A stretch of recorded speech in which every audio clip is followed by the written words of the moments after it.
Yes, people, and welcome back to another video on the Bridge YouTube channel where we bring you all things Chelsea. And it's ended. Chelsea 3, Brighton 3. Here we go. Listen, man, I can't believe. I'm happy we needed that, fam. The referee can hold that, fam. That's all I'm just gonna say before we obviously get to the review stage and discuss what has happened, what's gone wrong, what's gone right in it. So let's get into it first. So, one thing I didn't understand, and I wanted to get that straight. Let's go to the penalty decision first. Like, I cannot believe it was a penalty decision. They're now fighting. Everyone's fighting now for some reason. As I'm recording this video. But, like, bro, the thing hit his head. Like, you could see from the VR. They were literally hit his head. Pochettino trying to go to the referee, have a chat. These men all fighting each other. I don't know how it took, like, a good 2 to 3 minutes, for VR to see it. I was on my knees. Pause, when I saw, decision pen. I was on my knees. I'd almost lost it. I thought, oh my god, la hawla, fam. I thought it was over. But then luckily it wasn't over. So I was quite happy about that, man. Listen, they're fighting now. They're all scrapping. Buddy Shaw fighting. Mandem fighting. Everyone fighting. You know what I'm saying? That's what we needed, man. We need to tell them, little boy, sit down. You're not on our level. We're Chelsea. You're not Chelsea, innit? Remember that. Remember that. Now let's actually go to that. Let's be professional. Let's do the actual review. So, obviously, the start of the game, I actually felt that Brighton in the first 10 minutes, they were starting to create chances. Things were happening for them. There was some stuff that was occurring for them. They had a few chances, 1 to 2 to 3 to 4 chances that they had created. And then afterwards, once that had taken place, I thought Chelsea's press, because we were trying to press them initially, started to work and was being a bit more efficient for me. And then once that started working and once that started clicking, you then saw what happened in it. So, we created a few chances there, and then we had the first corner.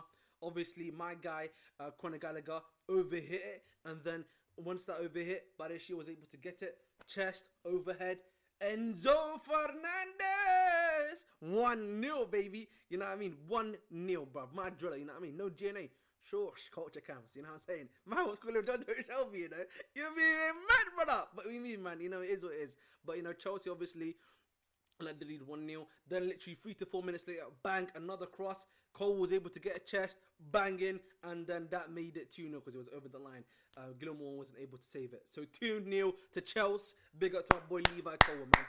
And then, obviously, we kind of started to regress at the 2-0. Brighton were trying to be a bit more on the front foot, trying to get great chances and stuff like that. And, obviously, Gallagher got an initial yellow card in that period, which was like, what are you doing that for, man? What's wrong with this guy, man? Like, I don't understand why he did that, honestly, for me, personally. Like, you got the first yellow. Stupid, like, because at that time, he was moving a bit too mad, moving a bit too rapid, moving, you know what I'm saying, everything. That obviously took place. And then, obviously, we know what happened the next, we know what happened afterwards. Towards the 43rd minute, Benanote cuts inside and shoots, almost Willian-esque. I can't lie to you, broski. That was Willian-esque. There was no other way to put it. Now, again, me discussing Willian, of course, is one thing. But the problem is, once he obviously cuts inside and shoots, I feel like, Levi Cole had an opportunity there to be a bit more tighter on his mark, to be able to kind of like stop it, because Badeshi came in to do the help. But by the time the help came, it was a bit too late because Levi Cole had allowed the shot to happen. But if he'd been a bit more, a second or two later, Benanote's shot would have been blocked by Badeshi. And then literally afterwards, Conor Gallagher second yellow. That guy, he had a statistic beforehand, which I'm just going to read to you. I think he had 2 yellow cards, but he had committed 30 fouls. Now, as you can see, he decided, you know what? Let's double it, lads. You know what I'm saying? And he clearly doubled it. And then guess what? He's off, and now he's out of the. And now he's definitely out of the United game because he's not going to be able to collect. He's got a 1-match ban for the red card. And also, I don't understand why he did that. He was literally just moving like a complete and utter rabid dog. Why he was moving like a rabid dog for me personally, is actually beside me, because I was like, big man, you don't need to do that at all. Just chill out. But like clearly he had better ideas. He thought he was him. He had that mentality and everything like that. And clearly he decided to do so. But we moved, man. He was moving like a rabid dog, and that's what rabid dogs get. You know what I mean? It is what it is. Obviously we're down to 10 men. Moving to the second half, we were being a bit more defensive. We had to do a bit more defensive duties. But luckily we were then able to get a counter-attacking clash. We were able to cut it through. Sterling to Jackson to Mudryk. But then Mudryk gets fouled in the penalty box, which for me was a penalty via Milner. He gets a yellow card. Enzo Fernandez, number dos, brace. You heard it here first. My boy getting GNA for fun in this game. As he said, sure.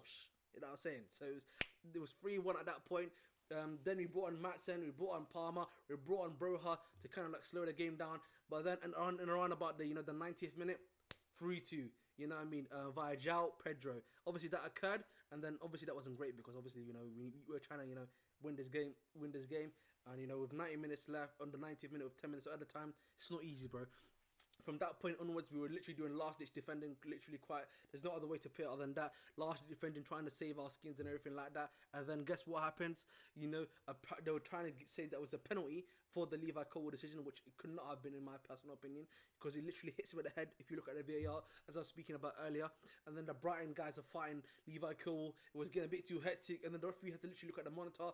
And then when he came from the monitor, it said decision penalty, and we were like, what? Because when the referee came from him, it was like dish, and then when he saw the decision on the actual like screen that you're watching it on regularly, I'm not sure if it was like in the stadium, it was saying penalty, and I was like, what? How is that a penalty? And then everyone was going to him, and then he was explaining to everyone that it was a penalty, and that it was not a penalty, and that was just a regular free kick to Chelsea, which was taken by a thingy.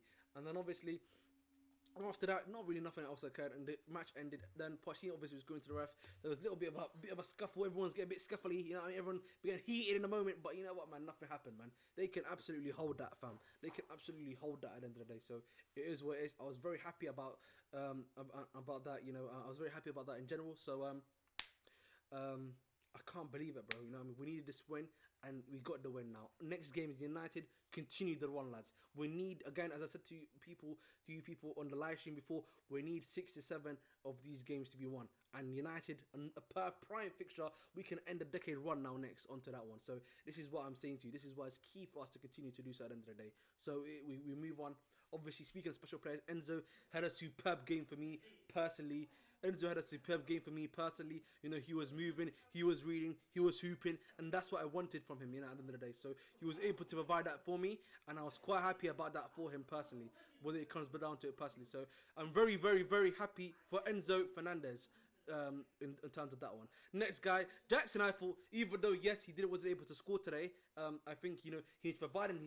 Again, as a striker, sometimes you're not going to be able to score. You're not going to be able to get the chances, but he's able to create other stuff for him. Got an assist, was doing the other stuff that was quite well, so I was happy for him too.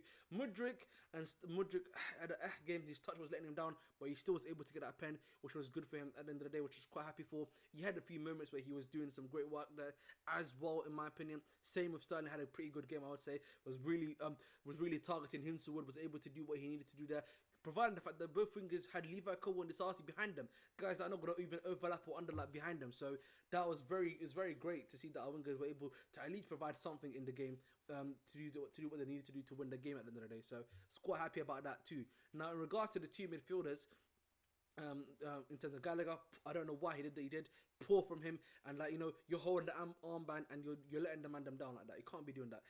Caicedo, I think had an alright game, but again, immaturity. Again, there was a lot of yellow cards given in this game today to a lot of Chelsea guys. They're being very immature. We need to stop being immature. We need to be focused, cool, calm, collected. If we're going to be aggressive, we need to have controlled aggression. I always say that, man. Control the aggression. Be direct with the aggression. Chill out. Don't do stuff that's gonna overhurt you or overhurt your team in any way, shape, or form. That's all it comes down to for me personally, and I felt like they weren't able to do that. So it is what it is. We move on. We take the points. Big up to Buddy Shaw and Thiago Silva, who had a very good big bounce back game from them. So I'm very happy for them personally. The Sarsi was able to do a good job there at the end of the day, in the fullback position. So did Levi Colwill.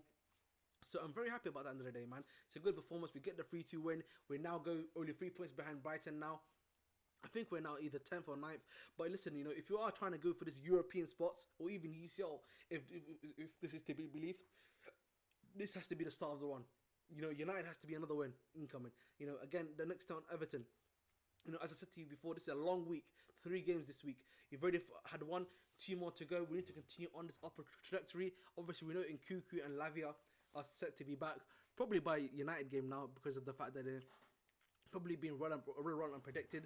And the good news for United is we're gonna probably be playing a bit more attacking now, because no Gallagher means you're probably gonna have to now play Palmer in the 10 role, and then have to play Sterling and Mudryk again for another game. So listen, man, it's gonna be interesting to say the least to see what happens there. But of course, guys, That's the video. Please continue to like, share, subscribe. Road to 2K now. Thank you guys again for giving me the pleasure of earning 1K subscribers. It's an absolute honor. Thank you very much from the bottom of my heart. You know, it's very pleasurable, man. At the end of the day, you know, I mean, Chelsea win, 1K subscribers, win-win situation. So thank you very much as always. I've been your host, the Mr. Bridge 258. Dedicate your hearts, and as always, make sure to stay blue. Shush.